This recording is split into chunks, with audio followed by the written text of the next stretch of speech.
Hola, ¿cómo estás? Muy bien. Muchas gracias por estar acá conmigo hablando sobre esto. Vos hace 7 años que vivís en el desierto en Marruecos, más o menos.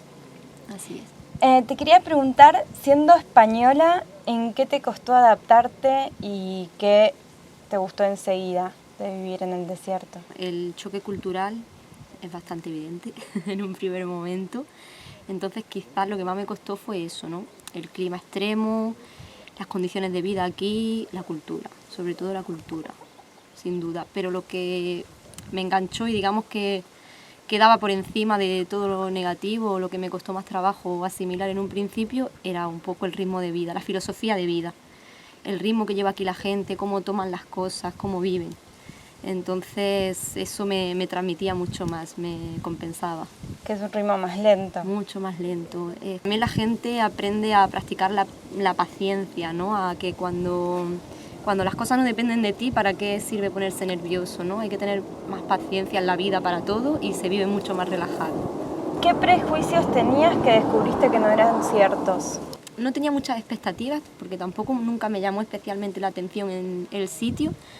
Entonces digamos que no tenía grandes prejuicios que cambiasen totalmente mi forma de ver las cosas. Fue más bien descubrir, ¿no? El descubrimiento de que somos mucho más parecidos de lo que nos pensábamos en algunas cosas, ¿no? Como que sí, que hay más similitudes que diferencias, a pesar del choque cultural que hay. El prejuicio que más podía tener es como que todo el mundo quiere engañarte, todo el mundo quiere venderte, ¿no? Quizá también con respecto a mi primer viaje a Marruecos, en el que todo el mundo, sí, por una parte te trata muy bien, pero por otra todo el mundo te avasalla y tal. Entonces a la que vives un Marruecos de forma más lenta, saliéndote también de lo turístico, dando tiempo a la gente buena que aparezca, ¿no? Porque los malos o los que buscan algo siempre están ahí, pero los buenos van apareciendo con el tiempo poco a poco. Y el conocer a esa gente me permitió darme cuenta de que no todo el mundo quiere venderte aquí cosas, de que no todo el mundo vive pensando en sacarte el dinero o en venderte algo, sino todo lo contrario. Hay gente que te abre las puertas de su casa sin conocerte absolutamente nada, ¿no? Y son muy, muy, muy hospitalarios. Y con respecto al choque de ser una mujer sola acá, En ese sentido sí que tenía la idea de que iba a ser peor por cómo viven las mujeres aquí, que sí es cierto que es una cultura más cerrada, depende dónde. Hay mujeres muy abiertas aquí también, con el tiempo también las conoces y te das cuenta, ¿no? Pero sí que es verdad que el hecho de ser extranjera es un privilegio, digamos, entre comillas, porque no te tratan igual. O sea, lo que no le permitirían a una mujer de aquí, a algunas personas, a una mujer extranjera es como, bueno, tú traes otra cultura, es diferente, ¿no? Pero bueno, de todas formas, también es verdad que hay mujeres muy abiertas, también hay hombres muy abiertos, no todo el mundo es muy cerrado, pero sí que es cierto que en un principio cuesta más adentrarse en el mundo de la mujer. Digamos que las mujeres están como de puertas adentro, ¿no? Viviendo. Y los hombres viven más de puertas hacia afuera, entonces en un principio siempre estaba rodeada de hombres, siempre, ¿no? Había mucho respeto, pero siempre rodeada de hombres. Y de las mujeres tienes que ganarte su confianza. Eso es lo más costoso, ¿no? Porque ellas igual tienen otra mentalidad o se protegen más de ciertas miradas y demás. Entonces, si tú vas con respeto, al final se abre una puerta al mundo de la mujer, que es un mundo muy, muy, muy interesante y es muy, muy a poco. Entonces, como mujer casi que tuve primero que ganarme la confianza de las mujeres que de los hombres. las diferencias que más notas entre una vida en España y una vida acá en el desierto es básicamente eso, los tiempos. Y la forma de relacionarse de la gente también, ¿no? ¿En qué sentido? Como un ejemplo. En España, digamos que la gente se relaciona más en torno al gasto, al consumo. Aquí no. Entonces, en España es como que para ver a la gente, pues vas a un café a tomarte una tapa, a beber una copa, a algún evento, ¿no? Y aquí todavía se vive muy de reunirse en la plaza, en la casa del amigo, de como más enfocado a las relaciones personales. Sin necesitar una excusa externa. Sí, digamos. exactamente. Claro. ¿Y cómo viviste tener un bebé en Marruecos? Porque debe haber sido distinto también. Pues con miedo en un principio. O sea, a pesar de que yo ya hice de Marruecos mi zona de confort, de alguna forma, ¿no? La gente quiere mucho a los niños país muy de niños. Porque es como una experiencia también más, me da la sensación familiar, como no solo el padre y la madre, sino de los abuelos, los tíos, Sí, aquí se educa en tribu, digamos, ¿no? Es como que el hijo es tuyo y de tu pareja, pero pasa de espalda en espalda, ¿no? Y se les quiere mucho a los niños. Como las familias también son familias grandes, se vive muy en familia, las relaciones familiares son muy estrechas. Entonces los niños son la alegría siempre de la casa y van pasando de brazo en brazo y se acogen de forma muy familiar. ¿Tu intención es quedarte acá? Sí, en un principio sí. Hay límites, la escuela del bebé, cuando crezca tendrá que ir a la escuela, y sí que en Marruecos hay precariedad en la educación, al menos en esta zona. Esta zona es muy rural, estamos muy alejados de todo. En cuanto a educación y a sanidad, digamos que son un poco los hándicaps que puede haber aquí. Son las raíces de mi pareja, es la mitad de las raíces de mi hijo. Yo amo el desierto, entonces sí, esto ahora mismo por algunos años será vivienda principal y bueno, siempre, aunque decidamos trasladarnos a vivir a otro sitio, siempre volveremos. A mí me llamaba mucho la atención que las necesidades en el desierto cambian mucho, que es lo que una familia quizás está pendiente todo el tiempo, el día al día.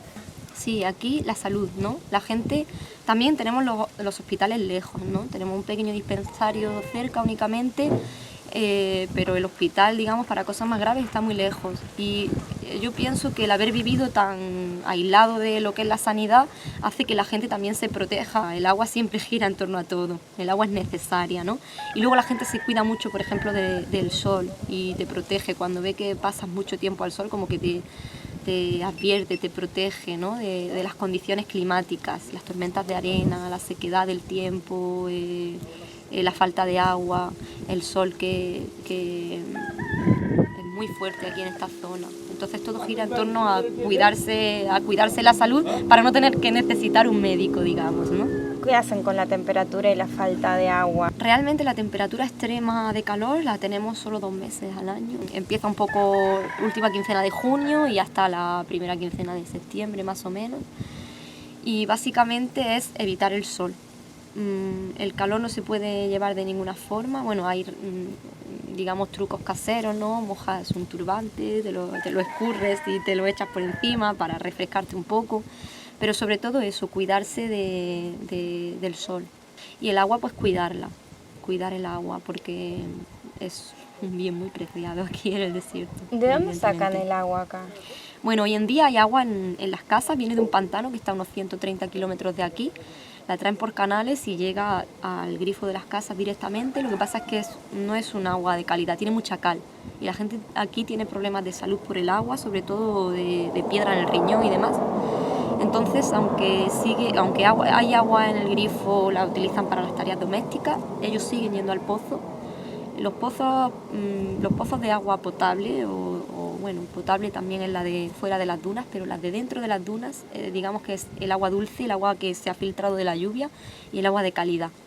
Ya no están dentro, no hay que caminar hasta allí, ¿no? Con una especie de tubería han ingeniado un sistema para sacarlas fuera.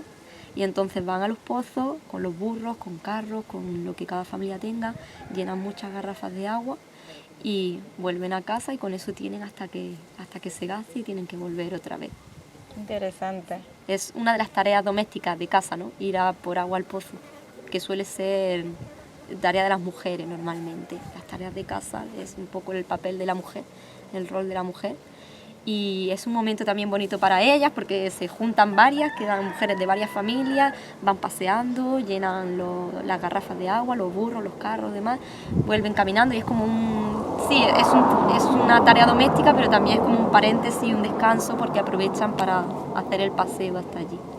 Es una agencia de tours que se llama Tours por Marruecos, ¿cierto? Marruecos turístico, la gente que te acosa, no, yo conocí otro Marruecos, existe otro Marruecos y a mí me apetecía que la gente pudiese ver eso, que no llegase a Marruecos y se llevase una idea errónea de lo que es el país, ¿no? Ahora, Marruecos a mí siempre me pareció como un destino hiper turístico. ¿Existen rutas no turísticas más reales? ¿Se pueden trabajar con ellas? ¿Y en qué se diferencian? Marruecos tiene sitios turísticos que son interesantes y que hay que verlos también, ¿no? Pero se puede salir de las rutas principales, se pueden coger rutas invisibles, como yo digo, ¿no? Como caminos alternativos, y hay muchos. Igual no llaman la atención a muchos extranjeros porque simplemente parece que no hay nada que ver, pero ahí es donde de verdad entras en contacto con la población local, aprendes de la cultura, aprendes de la gastronomía, aprendes de la rutina, ¿no? Del día a día de las personas. Lo que intentamos también en la agencia es eso, ¿no? Adaptarnos un poquito. Si hay gente que va buscando lo turístico y es muy fácil en Marruecos, pero también hay mucha gente que busca todavía un Marruecos auténtico. Muchos piensan que ya no existe, ¿no? Pero sí que existe. La mayoría son personas que buscan lo turístico, pero a su vez quieren salirse un poco de la ruta turística. Entonces hacen una combinación de ambas opciones, visitan ciertos puntos turísticos, pero aparte se dejan un poco llevar y sorprender por nosotros. Y compartimos momentos muy bonitos con ellos. De hecho, esas son las experiencias que a nosotros más nos gustan y esos son los clientes que a nosotros nos gustan, ¿no? Los que se dejan sorprender. Y sobre todo que van sin expectativas y sin mirada de juzgar de forma negativa, ¿no? Vienen a aprender, no a enseñar, digamos. Y al final, pues eso, acabamos yendo a buscar agua al pozo con ellos, o igual preparando dulces marroquíes, preparando henna, y viven realmente parte de la cultura, no solo lo ven de pasada, lo ven desde dentro, ¿no? Entran en las casas de la gente, conviven con la gente, aunque sea por un momento. La gente se da para eso. Total, aparte. sí. Estuvimos con Kimi esta última semana aquí en Camblia, en el desierto marroquí, muy cerca del Disney World de las dunas, pero un poco aisladas también de eso, viviendo lo que es la vida en familia, en casas de adobe, y viendo un poco cómo se maneja este otro Marruecos. Esta zona en general es especial, porque en el otro lado hay mucho bereber y hay árabe, y acá se combina también con un poco con lo que sería la África negra. ¿Por qué? Exactamente. Pues aquí en Jamelía el pueblo lo fundaron, digamos, una comunidad de descendientes de los esclavos del África subsahariana, que, bueno, eran descendientes de esclavos y también descendientes de inmigrantes que huían de la esclavitud. El caso es que se asentaron aquí como una comunidad grande y convivieron durante muchísimo tiempo con bereberes, ¿no? Entonces en Jamelía hoy en día conviven gente de raíces subsaharianas que tienen ya lengua bereber de todos los años que han convivido con los bereberes. Hay bereberes también, o imazigen, que sería el nombre correcto de los bereberes, ¿no? como realmente se llama. Y luego también hay familias árabes. Entonces viven en total armonía. Es una comunidad de gente negra y blancos. Y es un pueblo pues con una cultura muy heterogénea. La música que tienen es la gnawa. Sí, música gnawa. Que antes solía ser música de trance, en realidad. Son rituales, es como una fusión con los rituales que estas tribus o sus antepasados, cuando vivían en tribu, hacían para sanar, ¿no? Se induce a un trance, a través del trance de la música, de la repetición de la música, los instrumentos, se llega a eso, a un trance con el que se cree que se sanan enfermedades, ¿no? Se cree en el poder de los jinn, que son como pequeños genios traviesos que van por ahí, ¿no? Y pueden poseerte, y sirve también para liberarte de los jinn un poco. En el mundo árabe hay mucha creencia sobre los jinn y la música gnawa está muy relacionada con ello también. O sea, que es un poco una fusión. Es una fusión, totalmente, es una fusión. Hoy en día los descendientes de los esclavos del África subsahariana son musulmanes, ¿no? Aquí en Marruecos es la religión, a ellos los convirtieron al Islam, ellos se convirtieron al Islam, y hoy en día sus rituales de trance conviven con la religión. Entonces, a la vez que le cantan a su tierra como un anhelo, ¿no? A sus raíces, a la tierra de la que los arrancaron, a la vez le cantan a un Dios que es Alá para ellos, porque son musulmanes.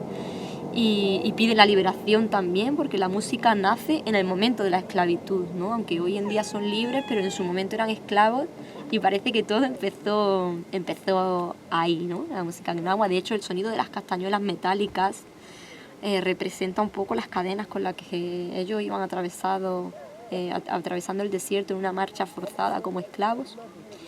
Y tiene, claro, es que tiene un significado muy, muy, muy amplio y coge de todas las culturas al final. Se habla bereber, que es Sí. lo que hablan en el día a día. Ujú, Hablan árabe ujú. y además hablan francés porque se los enseñan en el colegio. Sí, efectivamente. Y después lo que ven en la Y tele, que aprenden español, inglés, alemán. español y lo que le pongan, con practicarlo durante un poquito de tiempo ya lo aprenden igualmente. O sea que hay un montón de personas que hablan más de 4 idiomas de repente. Sí, yo tengo amigos que no han pisado una escuela en su vida, no la han pisado, vienen de familias nómadas, tradición nómada, salieron de nómadas para trabajar en los hoteles y buscarse la vida y poder mantener a la familia y demás, a dedicarse al turismo, y solo del turismo que ha venido aquí han aprendido, aparte del bereber que ya hablaban y del árabe que hablan porque es el idioma oficial del país y tal, aprendieron español, aprendieron inglés, aprendieron francés, algunos saben palabras de japonés, otros saben vasco, catalán, lo que venga aquí, el idioma que llegue a Marruecos, ellos acabarán aprendiéndolo, con una facilidad envidiable. Sí, Aparte, el que no se dedique al turismo, igualmente tiene mucha facilidad para aprenderlo, especialmente los bereberes, ¿no? Porque como ellos ya tienen su lengua bereber, su dialecto bereber, y también hablan el árabe, como que ya tienen facilidad para aprender nuevos idiomas. yo pensaba que en el desierto comida no iba a haber. Sin embargo, hay muchos oasis y vi plantaciones tremendas de frutos, las ovejas que están por todos lados, algunas vacas. Es como que hay, depende de la zona en la que vayas, hay de todo. Sí. Si juntas todo. Sí, efectivamente. Aquí, bueno, el agua es un bien preciado, pero igualmente hay agua, por suerte, ¿no? En las dunas hay agua que llega de la lluvia, se filtra y ese agua la arrastran hasta los oasis mediante un sistema de conducción de agua subterránea para que no se evapore, ¿no? Y con eso riegan los palmerales y gracias a eso pueden sembrar un montón de productos, árboles frutales, las preciadas palmeras con dátiles. No crece todo aquí, pero lo que no crece aquí viene de otras partes de Marruecos. Hay un mercado a 35 kilómetros del que se abastece la gente de toda la zona. Y llega de todo, realmente llega de todo. Y luego como la gente tiene animales en casa, casi cada familia tiene ovejas, tiene cabras.